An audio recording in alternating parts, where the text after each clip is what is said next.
Greetings and salutations everyone, I'm Mac, we're back. Okay, tell us about the controversy. David was one of the biggest names in tech. He was the face of Noble Electronics. One could argue androids are only as common as they are today because of his contributions to the field. Some people felt that way, sure. So do you think anyone would want to hurt him because of that?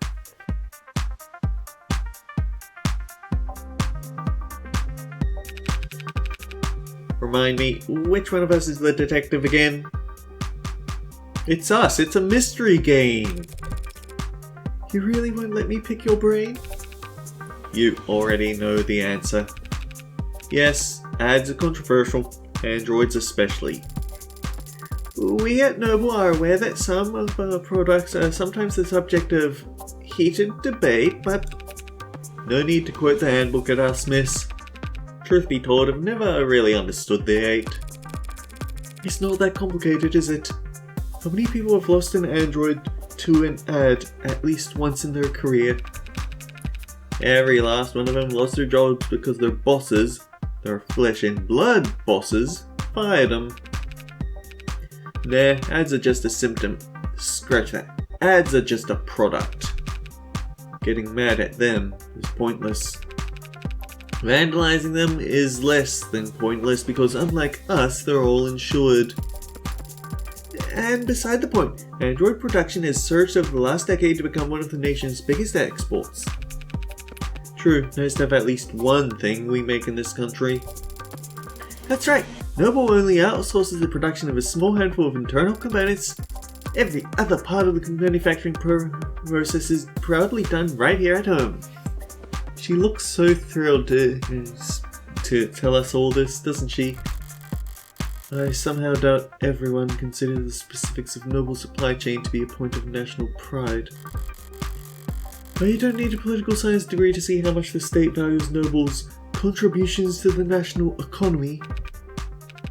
Alright, now listen. I don't mind being helpful, and I am trying to be sensitive here. But we really do have a lot on our hands at the moment. So I'm gonna have to ask you to be discreet, and ideally, fast. He sang. Well, our business is just in the basement. David's basement. But the penthouse is on the top floor, the roof, so its basement would be second to last floor if you want to be technical, detective. The point is, we don't need to go into the kitchen or the parlour. We'll go straight back to his workshop and then head downstairs. The kitchen and the parlour. I understand. But all the same, I'd like to escort you two ladies there myself. Wow, an escort like royalty. Isn't he a gentleman? Yeah, he's... Lead the way, detective. True to his word, London ushered us past the chattering suits and humming drones, through the checkpoints and into the elevator. As it climbed into the sky, we got a good look at the growing throng of people gathered outside. And this shifting makeup. Seems like it's mostly protesters now. Or worse, brand loyalists. Idiots led around by the nose their whole life, following the musk of whatever trend is laid out before them each morning. Today's trail having led them here, for half reasons they couldn't put into words even if their lives depended on it. They're like insects. Line number 654. Okay. And they look like them from up here. They're probably already preparing their spin. The misunderstood genius of Dr. David Asher, video essay in 5 parts. Why the company insisted on cultivating such a following for him, I've never understood. They could have easily pinned his achievements on someone more marketable. Some random photogenic high employee, or a fashion model with glasses. David wouldn't have minded. He never wanted the attention, the chaos. Maybe it's as simple as bad luck. He just happened to have the right look for the part. A man buried in his work, with his eyes fixed ahead. Can we have a look at David again? Yeah, it's unfortunate to say about someone who's dead, but David isn't photogenic.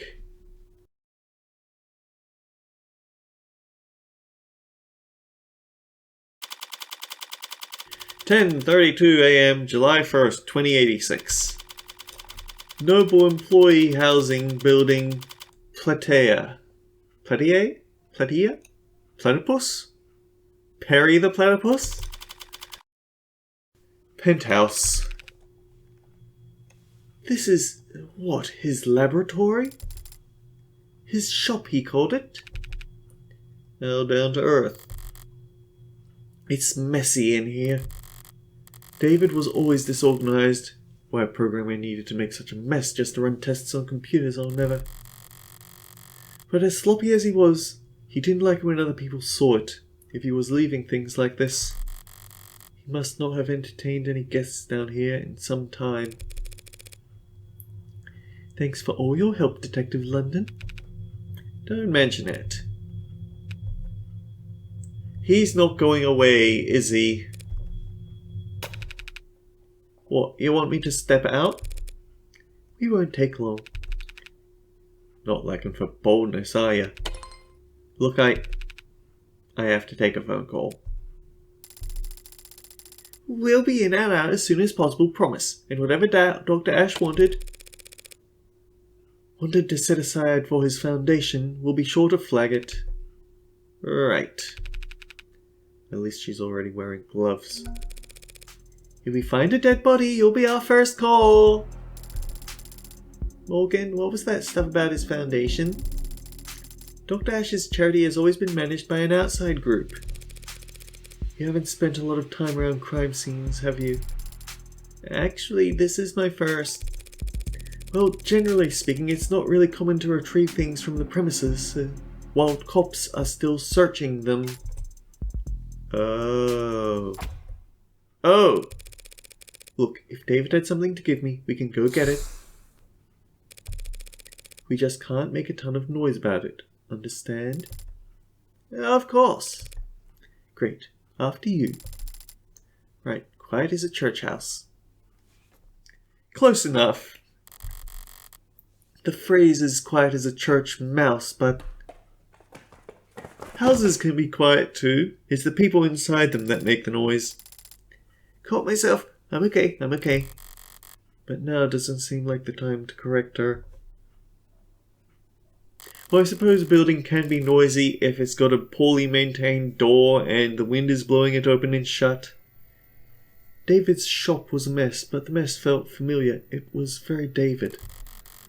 Coming down here, I barely recognized the place. Why does he have a car in a basement that's technically the second on a penthouse? How'd you get the car? It seems... So, maybe they have a car elevator. But I feel like the amount of money and time and effort and energy it would take to make a car elevator take something to the second floor at the top of a massive building, you could just have it in the basement and not cost a whole ton of money. I don't know. Coming down here, I barely recognized the place. For starters, there was a goddamn gym. David hated exercise, always claimed he didn't have time for it. Even when I got him at that treadmill, with a subscription for the personal coaching program with a scheduling subroutine, said he couldn't find the time. And when I explained to him that the program accounted for that and adapted to his schedule, he still... Morgan, what's up? This feels weird. Morgan is way more personally involved with this guy than I thought. You're smiling. What's so funny? Nothing. Just surprised to see the place renovated. Yeah, he actually had me on mail tag with a bunch of contractors a while back. Never thought I'd have to learn so much about concrete and wiring and marble. Did you know marble needs to be treated or else indoor air will start to corrode it? I didn't know that. Is that true? Wait, is it not? But her guy told me that without an epoxy finish, the entire bar table could... Is that the vault over there, then? Yeah, it stands out, I guess.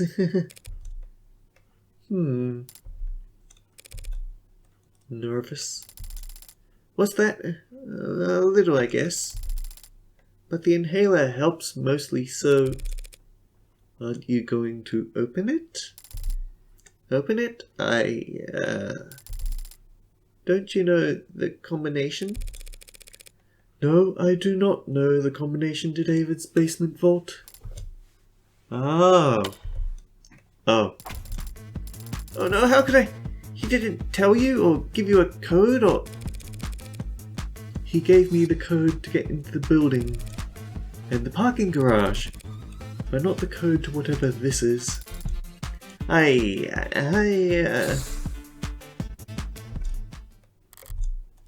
Okay. You know, there were a lot of scattered papers back in his shop. Could he have left you a note on one of them? Yeah, he could have. He would have. In fact, I think he probably did. You just stay right here, Morgan. I'll have this settled in just a sec. Sounds good. Right then.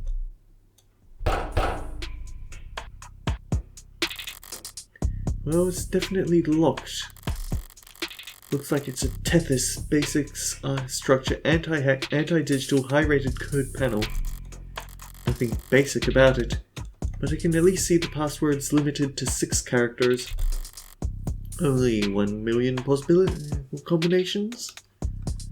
Ooh, given that it's a keyboard, it means that it can be any letter, and it could be capitalized. Plus all the numbers at the top. And you never know, maybe someone gets paranoid enough to make it the alphanumeric side and the numpad side numbers different. Or maybe even includes buttons like insert and home. And you could be especially nasty with someone trying to brute force your password. Screw that. Forget it. There's a different terminal over here. Cotter Security Systems, according to the label. Maybe it controls the whole room. Damn, it's protected too. And the code's 64 digits long. What's the point of a camera system that's harder to crack than your literal vault, you egghead? Okay, yeah, a programmer probably would care more about his IoT than whatever he can fit into a safety deposit box. Tethys is the largest online shopping and consumer shipping corporation on Earth, and that dominant economic force that frequently hurts controversy by skirting monopoly and labor laws in every nation in which it operates. And yes, we really do have everything for sale, so ditch this lame-o search engine and head over to our online store to find what you're really looking for, hot stuff. You're really They're flirting with us in an advertisement. Sponsored search results. Of course it is.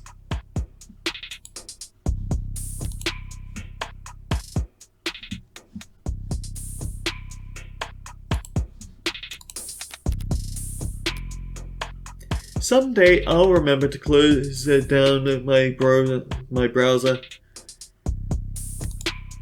Internet of Things refers to the networked data sharing that goes on between all the countless electronics that we monitor ourselves with.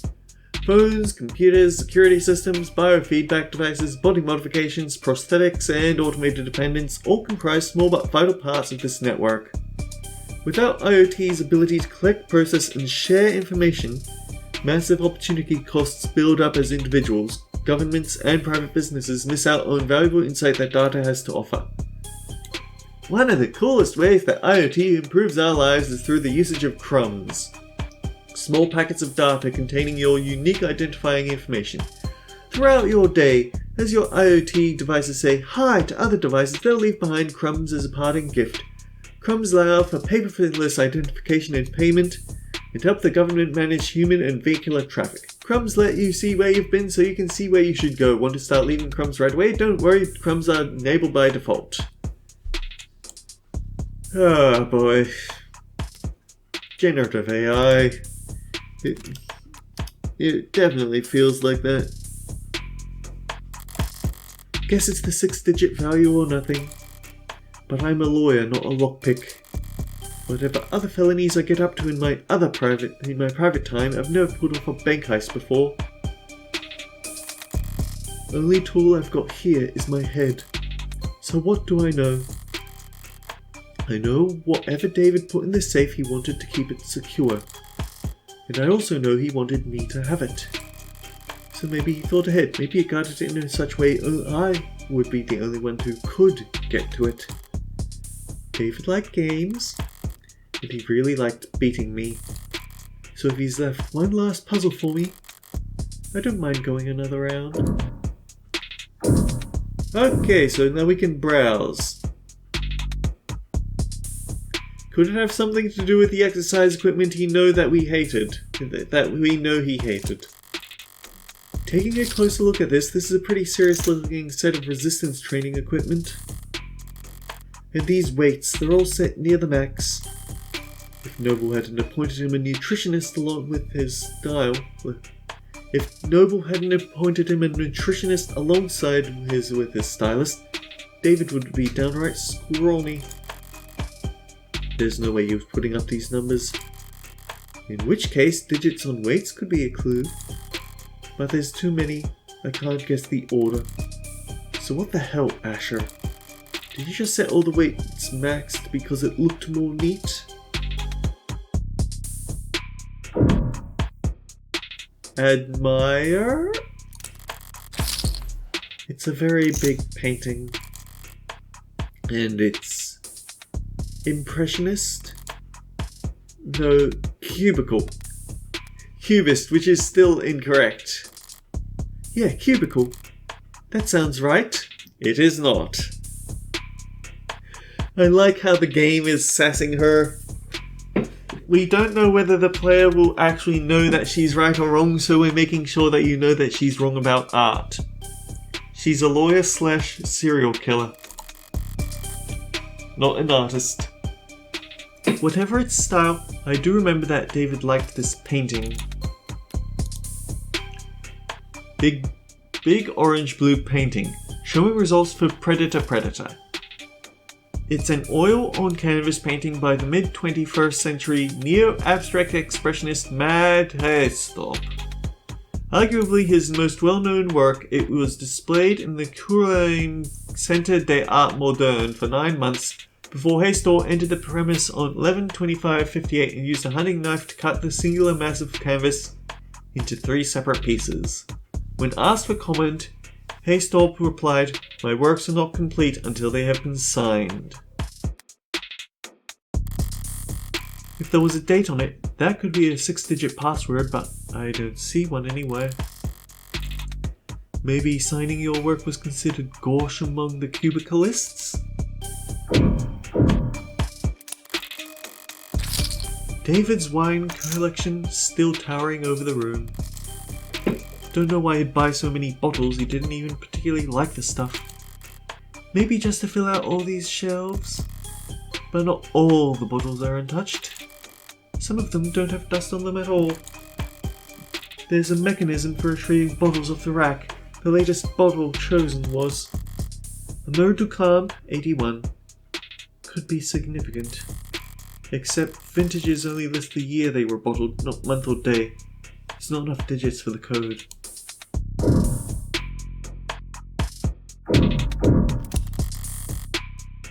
This must be his spare liquor cabinet. Damn, there's a lot of good stuff in here. And a lot of bottom shelf swill. The kind of bargain bin vodka and nosebroner whisker only an undergrad programmer could love. Nostalgia's sweet like that. Overpowering. 1 part per million can cover up even the cheapest aftertaste. Oh! There's cracks in the floor. This flooring's a new addition.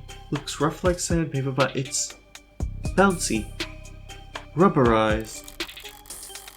Feels like something you drag your feet on at the gym or on a factory floor. It's more high performance than high class. Expensive, but not in the way you'd expect for a penthouse. Well, scratch that, it's actually cracked here.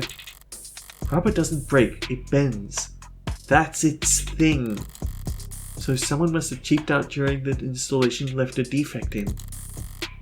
That, or David left a jackhammer on overnight. Alright, I've searched the whole room now. Time to make or break.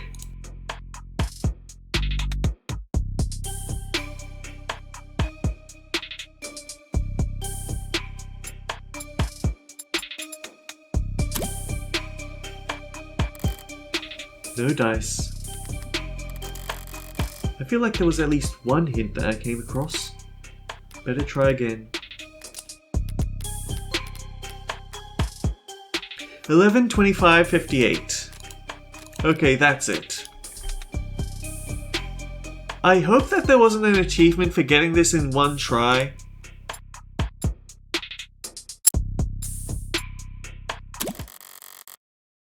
The date the painting was signed.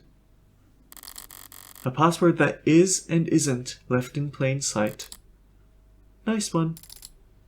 Hey Morgan, What? How'd you get it to open? What is that? I turned back around just in time to see a door finish swinging open with mechanical grace, revealing a girl. Oh, this was the prologue, final part. He's leaving an android to us. That was David. Oh. With a barcode emblazoned across her temple. Required by law to be plainly visible. It's an android, clearly marked as such. And yet, even standing this close, I could swear it's snoring. I stepped forward and placed the back of my wrist on the android's brow. Warm. It must be the prototype for Animate 16. Or maybe a prototype for 17? Or 18? A biomechanical android with real human flesh. Sorry, biomechanical, yes, but it's organic flesh, not human. They're grown from lax Gemini cultures, but Sorry, I misspoke. Right, understandable, since you seem surprised, Jess. Hasn't Noble been working on warm androids like this one for a few years now? I think we actually have looked at this one before.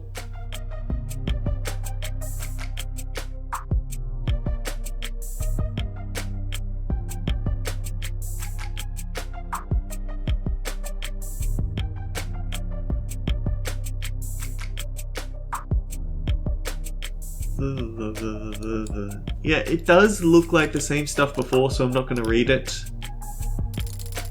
Warm androids like this one?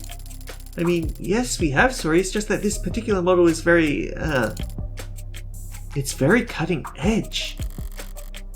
Bleeding edge, judging by the flush in those cheeks. I think it's safe to say that we've found what we are looking for. I think so too. That presents a problem then. Oh, do you not approve? I've got nothing against androids. My concern is a bit more immediate and, well, practical. Practical? I don't know how to turn it on. Oh, do you see a switch or something? Do you? Can we turn it around or... I poke the android's ribs. A little less give than I expected given its frame, but the rigidity is remarkably lifelike. I place my hand on the shoulder and give it a shake, but it doesn't budge. This thing has to weigh more than... Right, androids mostly transport themselves, so people are always surprised to find out they're a bit heavier than they look. A bit? I'm surprised the whole room isn't slanted. There's no way in hell we're moving this thing without waking it up. Crap. First the vault and now this. I was able to guess the combination just by poking around. Compared to that, finding this hunk of junk's power switch would be child's play. And I think I know where to start. Jess, I'm going to step back into the lab for a moment, alright? Huh? Oh, sure, there's gotta be a manual around here. Good idea, it might be some kind of prototype, but it's still got a barcode. Maybe you can scan its GIN number and find something in the company files?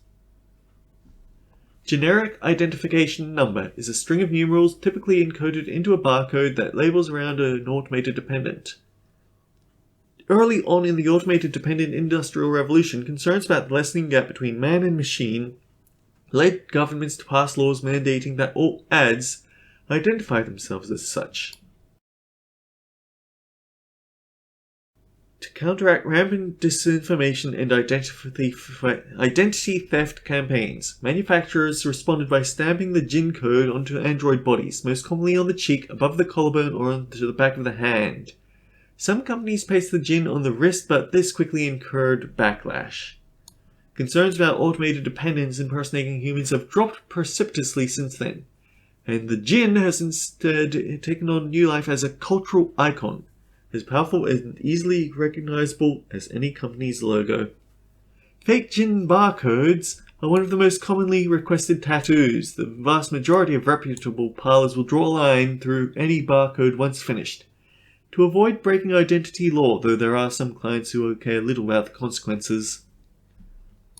MMA fighter Semley Packer infamously sports a GIN tattoo right across his knuckles. It makes a show of signing a check to pay the fine for displaying a false GIN on an international broadcast every time he enters the ring. Huh. Wrestling, what you gonna do? Yeah, of course. All generic ID numbers should be paired with industry-standard files on maintenance, tracking, power requirements. I somehow doubt that the enigmatic android taking a catnap in a sarcophagus in David Ash's basement will have a user manual. It's kind of unfortunate that Morgan is basically treating Jess here as the load, where she comes up with an excuse to keep her away from where she's investigating so she can do actual work. I guess he might have been worried that it might have been evidence of her hobby, shall we say? It can't hurt for her to try, and...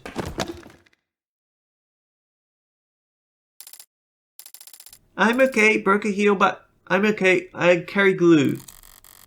I'd rather search the lab by myself.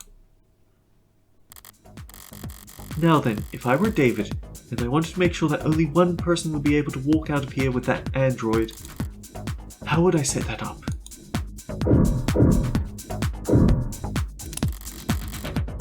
These appear to be holding tanks for something. How should I know? No labels on anything, typical for a genius.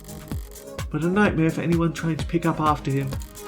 It's a lot more hard science than I expected in here. Centrifuges and glass and microscopes. He's a programmer. There might be something suspicious about this. Don't programmers do all their work with a keyboard? Alternatively, the keyboard could be the next piece of evidence. Diagrams of human anatomy. These hands are highlighted. The most developed part of the human body, good for making stone axes and sending emails. I didn't think about that. Robots and frames can do just fine with claws or 3-digit imitations, but androids are expected to look like people and to move like them too. Getting the hands right must be a big priority at Noble. That tree-like shape on the right is a neuron. Those branches receive input in varying weight, and then if the sum is greater than a certain threshold, the neuron fires. The 0 becomes 1, and all other zeros around it take that into consideration. Repeat that a couple of times a second and you've got the human brain, a computer powerful enough to simulate all of reality. Stop making me self-conscious and existential! That's the analogy I read in a magazine anyway. What kind of magazines are you reading, you serial killer lawyer? Haven't seen one since college, but this must be a 3D printer. Of some sort, feels expensive enough to make other printers look like soda fountains by comparison. Better not mess with any of the settings.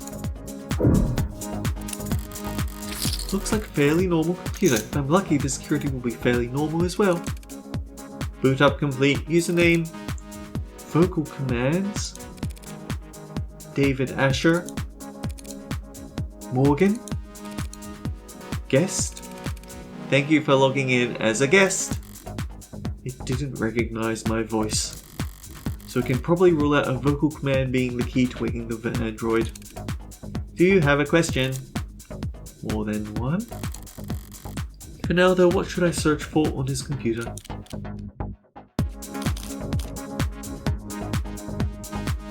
Morgan. Search files for Morgan. 23 for results on local hard drive. I can work with that. Mostly phone book and social data.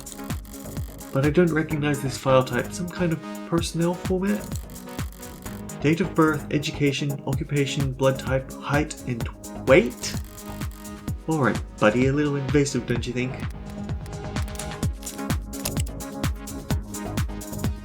Oh dear, she is very sensitive about that, it seems. DNA and fingerprints. Now why do you have that, David? My DNA isn't in any database. I've made sure of that. So he couldn't have bought this anywhere. He must have collected himself from a wine glass or the like. It would have been easy to do. But why do it? Alright, I'm starting to get a pretty clear picture of what it'll take to turn on this android. I've got the what, for the where and the how. I'll just have to manage. It's still just a piece of machinery. If it really won't turn on, I can always start hitting it. I wish I had gotten the other options. Visual novels without rollback are kind of annoying like that. But I suppose this one wants to be competitive with its high roller mode. Morgan, there you are! I've looked into every registry and every database I could get into, but I don't think this android is in the system. It was a long shot, don't beat yourself up over it. Yeah, but an android without the proper identification is... It's only buying or selling an android without proper identification that's illegal. And it doesn't seem like he ordered this online. I guess you're right, huh? We'll have it registered soon enough anyway. I think I figured out what I need to do here. Oh? If David really wanted me to have this, he must have left some way for me to turn it on. What are you thinking? David had my fingerprint and my DNA on file. By requiring both, he could be reasonably sure that no one was powering up this android without my approval. You've done a swab before, haven't you? Every month for the company. Apparently they're building a database with employee epigenetics cross-referenced with... Oh, so you're gonna... My DNA and my fingerprint make the key. Now then, where to find the lock? It's usually the hands? There was that diagram back in his shop. Was it meant to be a lateral handshake verification? Huh, I thought that would work. Oh, I thought that would work. Me too. Chest? Maybe somewhere with a lot of surface area? The torso, the chest? I'm not doing that. Fair enough. Wait a minute. What was it that we said before?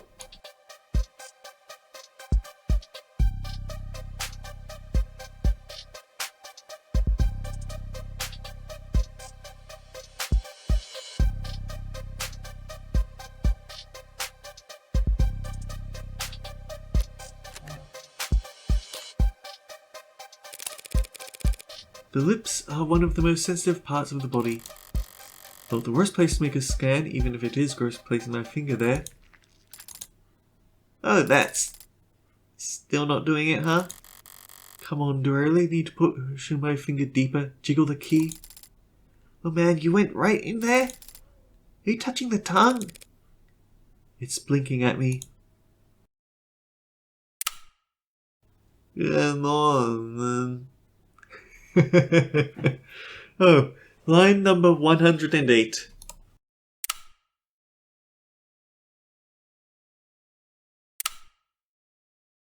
Good morning to you too.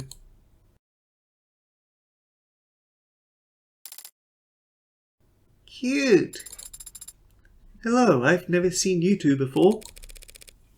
I guess we should introduce ourselves then. Hi. This is Jessica Starling. She works for Dr. Asher. I'm Morgan, a friend of his. We don't have a last name.